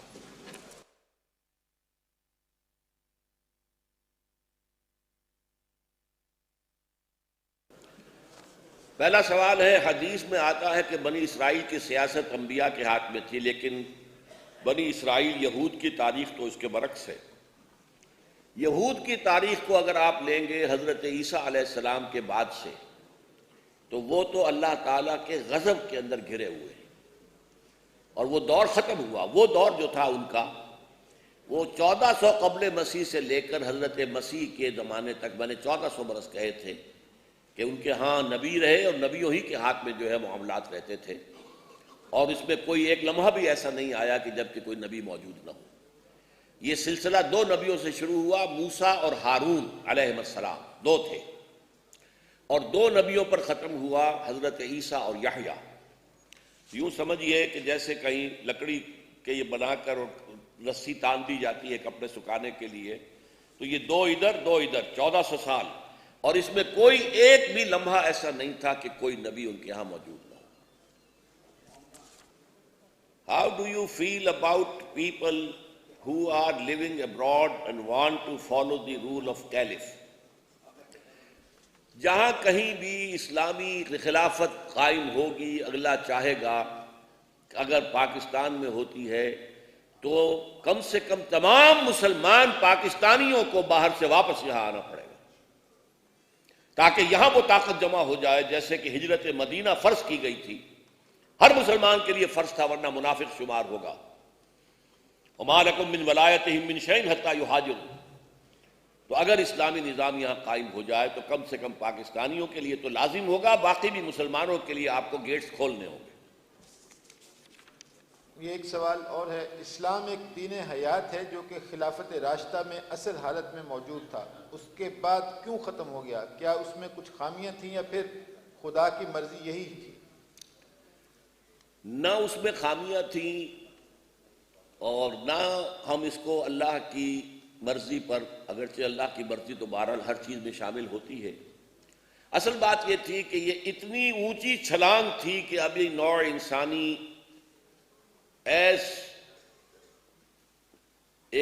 ایک میجورٹی کے اعتبار سے ابھی اتنی اونچی چھلانگ لینے کے قابل نہیں تھی۔ یہ نظام جو ہے کہ ایک خلیفہ، ایک حکمران خادم ہو، کوئی تصور آ سکتا کبھی؟ آج تو پھر بھی ہے، ڈنمارک کا وزیر سائیکل کے اوپر جاتا ہے دفتر، فلاں ملک کا وزیر جو ہے وہ بینک میں جاتا ہے تو لائن میں کھڑا ہوتا ہے اپنا چیک کیش کرانے کے، آج پھر بھی ہے۔ چمن لائی کی بیٹی سائیکل پر جاتی تھی اسکول، اسی طریقے سے یہ جو صدر ناصر تھے ان کی بیٹی بھی اسکول پر جاتی تھی سائیکل۔ تو اس طرح کی مثالیں آج کچھ ہیں۔ شاستری کا اس کا گھر نہیں تھا، کوئی وزیر اعظم تھا۔ لیکن یہ کہ جس دور میں اسلام آیا ہے، حضرت عمر رات کو چکر لگا رہے ہیں، ایک گھر سے بچوں کے رونے کی آواز آ رہی ہے، معلوم ہوتا ہے کہ گھر میں کھانے کو کچھ نہیں ہے، بچے رو رہے ہیں بھوک سے، اور ماں نے کہا کہ میں نے کوئی پانی چڑھا دیا ہے چولہے کے اوپر، اور ان کو میں جھوٹی تسلی دے رہی ہوں کہ کچھ پکے گا کھا لینا، تو یہ روتے روتے سو جائیں گے۔ کانپ گئے حضرت عمر، خود گئے بیت المال سے آٹے کی بوری اپنے کندھے پر رکھوائی۔ غلام نے کہا میں لے جاتا ہوں، فرمایا نہیں، قیامت کے دن تم میرا بوجھ نہیں اٹھا سکو گے، اور آ کر وہاں پر کھانا تیار کر کے بچوں کو کھلایا۔ یہ بادشاہ کا کام ہے؟ یہ تو اصل میں یہ اتنی اونچی تھی چھلانگ کہ ابھی نوع انسانی بحیثیت مجموعی اس کو سسٹین نہیں کر سکتی تھی، لیکن ایک نمونہ دکھا دیا گیا، اور یہ نمونہ قیامت سے قبل اپنی تکمیلی شکل میں آئے گا کہ پوری دنیا میں ہوگا۔ یہ میرا اصل میں پرسوں کے لیکچر کا موضوع ہے۔ ایک اور سوال ہے، جیسا کہ آپ نے نبی اکرم صلی اللہ علیہ وسلم کی پیشن گوئی کا حوالہ دیا ہے، اس میں 5ویں دور کی جو شرائط آپ نے بیان کی ہیں وہ تقریباً تمام آج پاکستان میں موجود ہیں، تو کیا ہم اسی کو فائنل سمجھیں یا پھر خلافت راشدہ جیسا دور آنے والا ہے؟ میں نے کہا پاکستان میں اصولی فیصلہ خلافت کا یہ کیا جا چکا ہے 55 سال پہلے، 49، بلکہ اب جا کر مارچ کے اندر یہ 56 سال ہو گئے، لیکن سب چور دروازوں نے اسے غیر مؤثر کیا ہوا ہے۔ یہ منافقت کے پرندے کے اندر جب تک کہ اصلاح نہیں ہوگی اور آئینی توبہ نہیں ہوگی کچھ کام نہیں ہوگا جی۔ اس کے لیے بڑی عوامی مہم چلانی پڑے گی، یوں ہی نہیں ہو جائے گا۔ ایک اور سوال ہے، کیا خلافت قائم کرنے کے لیے تمام اسلامی ممالک کی حکومتیں ختم کرنا ہوں گی یا متحدہ ریاست کا وجود کس طرح قائم ہوگا؟ اس کی شکل انشاءاللہ یہ ہوگی کہ فرض کیجئے کہ جو میرا ایک خواب ہے، آب روان کبیر تیرے کنارے کوئی دیکھ رہا ہے کسی اور زمانے کے خواب، میرا خواب یہ ہے کہ پاکستان اور افغانستان ایک ہوں گے اور یہاں سے خلافت کا آغاز ہوگا، پھر یہیں سے فوجیں جائیں گی جو حضرت مہدی کی حکومت جو ہے عرب کے اندر قائم کرے، اس کے بعد یہاں سے خلافت پھیلے گی دوسرے ملکوں کے اندر، اور پہلے تو صرف فوج کشی کے ذریعے سے پھیلتی تھی، اب ٹیلی ویژن کے ذریعے سے پھیلے گی کہ اسلامی دعوت اور اسلامی نظام کی برکات کا مشاہدہ لوگ کریں گے اپنے ملکوں میں بیٹھ کر، تو پھر یہ گلوبل ہو جائے گی۔ جیسے روس میں انقلاب آیا اور ساؤتھ امریکہ میں پہنچ گیا، حالانکہ روس نے فتح تو نہیں کیا تھا، کیوبا میں آج تک قائم ہے، انڈیا میں بن گئی تھی کمیونسٹ پارٹی اور اس کی حکومت بھی رہی، کیرالہ میں رہی ہے اور بنگال میں رہی ہے، تو اس طریقے سے پھر وہ پھیلے گا، لیکن کسی ایک جگہ پہلے قائم ہوگا، جیسے حضور کے دست مبارک سے جزیرہ نماء عرب میں ہو گیا اور پھر وہ پھیلا حضرت ابوبکر، حضرت عمر، حضرت عثمان کے عہد خلافت کے اندر۔ یہ ڈاکٹر محمد جہانگیر غوری صاحب ہیں، انہوں نے سوال کیا، آپ نے 3 میں سے 2 نامراد اور ناپسندیدہ اشخاص یعنی بھٹو اور ضیاء الحق کا ذکر فرمایا، تیسری شخصیت پر بھی روشنی۔ تیسرا سب سے بڑھ گیا اس میں، اور وہ نواز شریف، اسے جس طرح کا مینڈیٹ ملا تھا، یہ تو 1946 میں بھی مسلم لیگ کو اتنا مینڈیٹ نہیں ملا تھا جو اس کو مل گیا، اور جب پھر میں نے خط لکھا ان کے والد کو اور پھر وہ چاروں شرفاء میرے پاس آئے اور وعدہ کیا کہ ہاں ہم یہ کام کریں گے، میں نے کہا دستور میں یہ ترمیم کرو اور سود کے معاملے کو جو تم نے ڈالا ہوا ہے کولڈ سٹوریج کے اندر اس کی اپیل جو ہے دائر کرواؤ۔ چاروں، میاں محمد شریف مرحوم اور میاں نواز شریف اور میاں شہباز شریف اور میاں عباس شریف، ہاں وہ چونکہ زیادہ پبلک میں تو آتے ہی نہیں ہے اس لیے، پھر دوبارہ بھی آئے ایک دفعہ، کیونکہ اس کے بعد پھر ہارٹ اٹیک ہو گیا تھا، میاں شریف گئے تھے لندن علاج کرا کے آئے، تو پھر میں نے اشتہار شائع کیا تھا کہ آپ سمجھیے کہ اللہ نے پھر آپ کو مہلت دی ہے، کچھ کروائیے جلدی سے، پھر آئے چاروں کے چاروں، ہم کریں گے، کچھ نہیں، سب جھوٹ۔ 3 آدمی یہ ہیں، بھٹو وہ سیکولر انداز کے اندر، لیکن کم سے کم چین جیسا ملک تو بنا جاتا نا، اپنے پاؤں پر تو کھڑے ہوتے، دنیا کے اندر کوئی حیثیت تو ہوتی، اور پھر یہ کہ ضیاء الحق اور نواز شریف دونوں کو عمر بن عبدالعزیز بننے کا موقع دیا ہے اللہ۔ جی یہ ایک اور سوال ہے، how can we justify the absence of women candidacy? Would not it be a regulation of gender equality given by Islam? How can we would not it be a negation of gender equality given by Islam? نہیں، پہلے کیا سوال؟ How can we justify the absence of women candidacy? ویسے تو اللہ کا شکر ہے کہ آپ نے توجہ دلا دی، تو میرے بیان میں یہ خلا تھا، خلیفہ ہیڈ آف دی اسٹیٹ عورت نہیں ہو سکتی، یہ اجماع ہے امت کا، البتہ پارلیمنٹ کی ممبر، اور اس میں ایج کی لمٹ جو ہے ہونی چاہیے، بجائے جیسے عام مردوں کے لیے کم سے کم 40 برس، عورتوں کے لیے کم سے کم 50 برس، تاکہ وہ عمر کے اس دور میں آ جائیں جس کے لیے سورہ نور میں آیا ہے کہ اگر اس عمر میں آ کر وہ پردے کی کچھ پابندیاں اپنے اوپر سے کم بھی کر دیں تو کوئی حرج نہیں، تو وہ عمر جو ہے اس میں انہیں پارلیمنٹ میں آنے کا جو ہے موقع دیا جائے، ووٹ میں سب برابر ہوں گے۔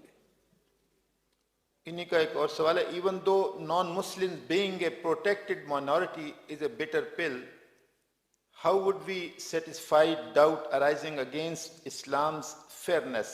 in some people's mind. لوگوں کے مائنڈ میں سے اس بات کا نکالنا خاصا مشکل ہے، اگرچہ لاجک کے حوالے سے آپ اسے ثابت کر سکتے ہیں، لیکن اصل میں یہ ثابت ہوگا کہ جب کہ اسلامی ریاست میں اور خلافت میں جو ضمنی ہوں گے ان کی صورتحال کو دیکھ کر لوگ سوچیں گے کہ یہ بہترین نظام ہے، انہیں پوری آزادی حاصل ہے یہاں، اور ان کے لیے جو تحفظات ہیں، میں تو کہتا ہوں کہ یہ اگر ہندوستان کے، مجھ سے ایک دفعہ کہا ایک صاحب نے، اقبال صاحب ہوتے تھے بہت بڑے پروفیسر پولیٹیکل سائنس کے، ایک دفعہ میں کراچی جا رہا تھا، نیو یارک، تو وہ بھی تھے، ان سے گفتگو ہوئی، وہ بعد میں یہاں آئے تھے، ایک یونیورسٹی بھی بنانا چاہتے تھے، سیکولر مزاج کے آدمی تھے، ان سے گفتگو ہوئی جب میں نے کہا کہ یہ مائنورٹیز جو ہیں پروٹیکٹڈ مائنورٹی ہوں گے نان مسلم، انہوں نے کہا کیا آپ یہی سب جو اسٹیٹس جو ہے مسلمانان ہند کے لیے قبول کرنے کو تیار ہیں؟ میں نے کہا بالکل تیار ہوں، انہیں مائنورٹی اسٹیٹس دو، ان کو پرسنل لا کی پوری آزادی دو، ان کی مساجد کی جو ہے وہ حفاظت کی ذمہ داری دو، یہ کر لو تو ویل اینڈ گڈ، باقی وہ کتنا کچھ افیکٹو ہو سکتے ہیں وہاں کی پولیٹیکل لائف میں، کچھ بھی نہیں، صرف لالی پاپ ہے وہ ایک جو ان کے ہاتھ میں ووٹ دے دیا، اس کی کوئی حیثیت ہے ہی نہیں۔ کہنے لگے واقعی آپ سے تو بات کرنے کی ضرورت ہے، اس وقت وہ کولمبیا یونیورسٹی میں پروفیسر تھے، میں نے کہا آپ مجھ سے ملاقات جب چاہیں، میں نیو یارک میں فلاں پتے پر ہوں گا، اگر آپ رابطہ کریں تو میں خود حاضر ہو جاؤں گا۔ خلافت تو سارے مسلمانوں کی وحدت ہوتی ہے، آج کے دور میں مسلمان مختلف ممالک میں منقسم ہیں، اس صورت میں صدارتی نظام کے تحت بیلنس کس طرح قائم ہوگا؟ اصل میں اس کی تفصیلی شکل کیا بنے گی وہ مرحلہ جب آئے گا، اسی وقت جو لوگ ارباب حل وقت ہوں گے وہ بیٹھ کر سوچیں گے، لیکن یہ کہہ دینا آسان ہے کہ خلافت تو تمام مسلمانوں کی شے ہے، تھی کب وہ مسلمانوں کی شے؟ یا بنو عباس کی تھی، یا بنو امیہ کی تھی، یا ترکوں کی تھی، سارے مسلمانوں کی کہاں تھی؟ کہاں یہ مغل امپائر جو ہے اس کے تحت تھی؟ صفوی تو ایک دن کے لیے بھی انہوں نے ترک خلافت کو نہیں مانا، ہمیشہ انہیں ستائے رکھا ہے، مسلسل جنگ کرتے رہے ایرانی جو ہے خلافت کے خلاف، یہ تو کبھی بھی نہیں رہا، کہنے کو تھا کہ خلیفۃ المسلمین ہے۔ تو اب یہ ہے کہ آپ خلافت ایک ملک میں قائم کریں گے، اس کی برکات لوگ دیکھیں گے، نوع انسانی جو ہے تلاش میں ہے جسٹ سوشل آرڈر کے، کہ ایک منصفانہ نظام اجتماعی دنیا کا جو ہے ہمیں ملے، تو اگر آپ اس کا نمونہ دکھا دیں گے تو لوگ دوڑیں گے، قبول کریں گے، پھر پوری دنیا کے اندر بھی وہ نظام خلافت قائم ہو جائے۔ ابتدا میں ہو سکتا ہے خدا کرے ہمیں بھی توفیق مل جائے، اور ساتھ ہی خدا کرے کہ بنگلہ دیش کے مسلمانوں کو، میں جب بنگلہ دیش گیا تھا میں نے کہا تھا آپ کے لیے اپنے ملک میں خلافت قائم کرنا مغربی پاکستان کی نسبت سے 10 گنا آسان ہے، 10 گنا۔ نمبر 1، آپ کے ہاں صوبے نہیں، صوبائیت نہیں، لسانی عصبیتیں نہیں، ایک یونٹری حکومت ہے، پھر وہاں پر شیعہ سنی مسئلہ نہیں ہے، شیعہ نہ ہونے کے برابر، یہ تمام چیزیں ایسی ہیں، اور پھر وہاں پر خلافت آندولن ایک چلا بھی تھا، حافظ جی حضور کے نام سے ایک تحریک چلی تھی بہت بڑے، تو یہ لیکن یہ کہ نہیں چل سکے، وہ سامنے ان کے طریقہ کار صحیح نہیں تھا، لیکن ہو سکتا ہے اگر ہو جائے تو کانفیڈریشن دونوں کے اندر ہو جائے گی، یونٹری گورنمنٹ ہو، فیڈرل ہو، کانفیڈرل ہو، سب جائز ہے۔ ایسنس یہ ہے کہ اللہ کا، اس کے رسول کا حکم سب سے بالا، اس کے نیچے، اس کے دائرے کے اندر مسلمانوں کے باہمی مشاورت سے فیصلے، دس از دی ایسنس آف خلافہ۔ اس کو ڈسپیوٹ نہ کرے اور اس کو گڑبڑ نہ کرے فارم کے ساتھ۔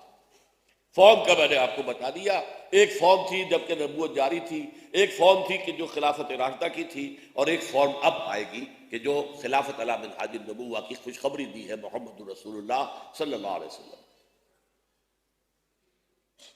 ایک یہ سوال عبداللہ کی طرف سے، ایک طرف تو آپ یہ فرماتے ہیں کہ پاکستان کا خاتمہ ہونے والا ہے اور عنقریب پاکستان ٹکڑے ٹکڑے ہو جائے گا، تو پھر خلافت کہاں قائم ہوئی؟ کیونکہ عوامی سطح پر بغیر ایک علمی اور اصلاحی تحریک کے توبہ کا تصور پریکٹیکل نہیں ہے اور وقت طلب بھی ہے۔ عذرائے کرم روشنی ڈالیے۔ دونوں چیزوں کے اندر جو تعلق ہے وہ اس کو سمجھیے کہ ایک ہے وہ حالات جو اس وقت ہمیں نظر آ رہے ہیں، ان کو نہ دیکھنا اپنی آنکھوں کو بند کر لینا ہے، سیلف ڈسیپشن، میں اس کے حوالے سے وہ بات کہہ رہا ہوں۔ لیکن یہ 2-2.5 سال ہیں، کیا پتا اس کے اندر کوئی انقلاب آ جائے۔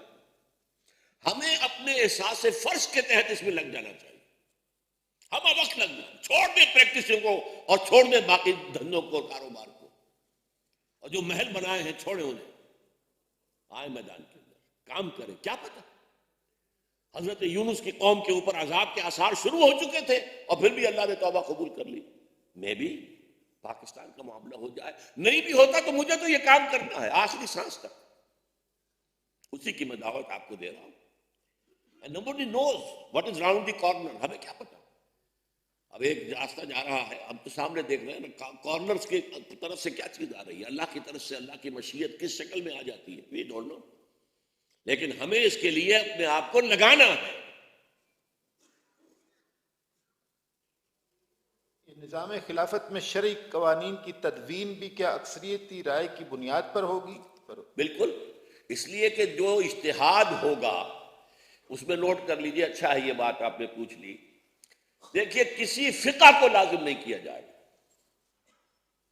قرآن سنت اور اجماع دور خلافت، اس کے بعد فقہ حنفی، فقہ شافعی، فقہ مالکی، فقہ حنبلی، فقہ جعفری، فقہ زیدی، فقہ ظاہری اور جو بھی ہیں اور بھی فقہ ہیں، یہ سب ہمارے جو ہے یہ ایک یوں سمجھیے ایک ہمارا علمی ہیریٹاج ہے، ہمارا وراثت ہے علمی، اس کو ہم دیکھیں گے پریسیڈنٹس کی حیثیت سے اور ان میں سے ہم چوز کریں گے، رہنمائی حاصل کریں گے۔ کوئی بات فقہ حنفی کی زیادہ قریب لگے گی مصلحت کے، وہ لے لیں گے، کوئی بات اگر فقہ شافعی کی لگے گی مصلحت کے نزدیک، وہ لے لیں گے۔ فقہ کوئی شے نہیں ہے، اصل شے کتاب و سنت اور اجماع امت۔ اب ظاہر بات ہے کہ اس وقت قانون اور نئی قانون سازی ہوگی اس میں، اور مدون، میں نے کہا تھا قانون مدون ہوگا، تو یہ شکل جو ہے یہ ضروری ہے۔ ARY ٹی وی میں ایک مذاکرہ میں جس میں آپ ڈاکٹر جاوید اقبال، ڈاکٹر مہدی حسن اور ڈاکٹر مبارک شامل تھے، ڈاکٹر جاوید اقبال نے سوورنٹی بلانگز ٹو گاڈ پر آپ کو کراس کیا، اگر پس منظر یاد ہو تو ذرا وضاحت فرما دیجئے۔ ڈاکٹر جاوید اقبال چونکہ سیکولر ذہن کے آدمی ہے، اگرچہ وہ اللہ کا شکر ہے کہ ایک مذاکرات میں انہوں نے یہ بھی مانا ہے کہ پاکستان اگر اسلام کا نعرہ نہ لگتا تو نہیں بن سکتا تھا، وہ مانتے ہیں اس بات کو، لیکن یہ ہے کہ وہ سمجھتے ہیں کہ سوورنٹی جو خدا کی ہے اس کے ساتھ ساتھ سوورنٹی عوام کی بھی ہے۔ اب وہ کیا ہے، ایک میں دو، دو میں ایک، جیسے عیسائیوں کا عقیدہ ہے ایک میں تین، تین میں ایک، تو اس کو کبھی وہ واضح نہیں کر سکے۔ البتہ انہوں نے ایک تحریر لکھی ہے علامہ اقبال کے حوالے سے سیکولرزم کے موضوع پر، اور مجھ سے کہا کہ آپ اس کو ضرور پڑھیں اور آپ اس پر تنقید کریں اور لکھیں، تو وہ میں نے کہا اچھا مجھے بھیج دیجئے، وہ میں نے منگوا لی ہے تحریر، میں اس کا مطالعہ کروں گا۔ میں اس وقت کوئی آف ہینڈ بات نہیں کہنا چاہتا، اور اس طرح کے مذاکروں میں اکثر یہ ہوتا ہے کہ آپ ایک بات کر رہے ہیں، بیچ میں کوئی کاٹ کے کوئی دوسرا آ کے اپنی بات شروع کر دیتا ہے، اس لیے اس میں پوری طریقے سے بات کی وضاحت نہیں ہوتی۔ یہ ایک سوال اور ہے، خلافت اور امامت میں کیا فرق ہے؟ قرآن پاک میں حضرت ابراہیم نے امامت کے لیے اللہ سے مانگا کہ کیا یہ ہمارے خاندان میں بھی جائے گی، نبوت کے لیے نہیں کہا۔ امامت میں ایسی کیا چیز ہے کہ نبوت کی بجائے امامت کی دعا مانگی؟ نہیں، حضرت ابراہیم نے تو امامت کی دعا بھی نہیں مانگی، آپ کو معلوم نہیں ہے، یہ تو اللہ تعالیٰ نے خوشخبری دی، انی جاعلک للناس اماما، میں تمہیں ان لوگوں کے لیے امام بنانے والا ہوں۔ اور اس کا ظہور اس وقت یہ ہو رہا ہے کہ دنیا کی آبادی کا 2/3، بلکہ میرے نزدیک اس سے زائد وہ ہے کہ جو حضرت ابراہیم علیہ السلام کے ساتھ اپنے آپ کو منسوب کرتے ہیں۔ یہودی، عیسائی، مسلمان سب کے سب حضرت ابراہیم کو مانتے ہیں کہ نہیں؟ اور میری ایک رائے یہ ہے کہ ہندوستان میں بھی برہما کا تصور جو ہے وہ حضرت ابراہیم کے نام کی بگڑی ہوئی شکل ہے۔ جیسے عیسائیوں نے حضرت مسیح کو خدا کا بیٹا بنا لیا، انہوں نے برہما کو خدا بنا لیا، لیکن یہ کہ نسبت جو ہے اسی ہستی کی طرف ہے۔ باقی امامت اور خلافت جو ہے، امامت کہیں گے اس اعتبار سے کہ وہ مسلمانوں کا امام ہے، اسے خلیفہ کہیں گے اس اعتبار سے کہ اللہ کا خلیفہ ہے۔ بات ایک ہی ہے، یہ تو تصویر کے دو رخ ہیں، مسلمانوں کے امام اور اللہ کے خلیفہ، یہ صورت ہے۔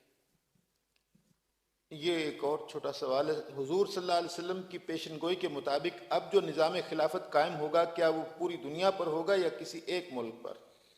نہیں، آغاز میں ایک ملک پر یا ایک علاقے پر ہوگا جو میرے گمان میں پاکستان اور افغانستان کے اتحاد سے وجود میں آئے گا، لیکن پھر یہ گلوبل ہوگا. لیکن یہ میری گفتگو جو ہے پرسوں انشاءاللہ اس موضوع پر تفصیل سے ہوگی.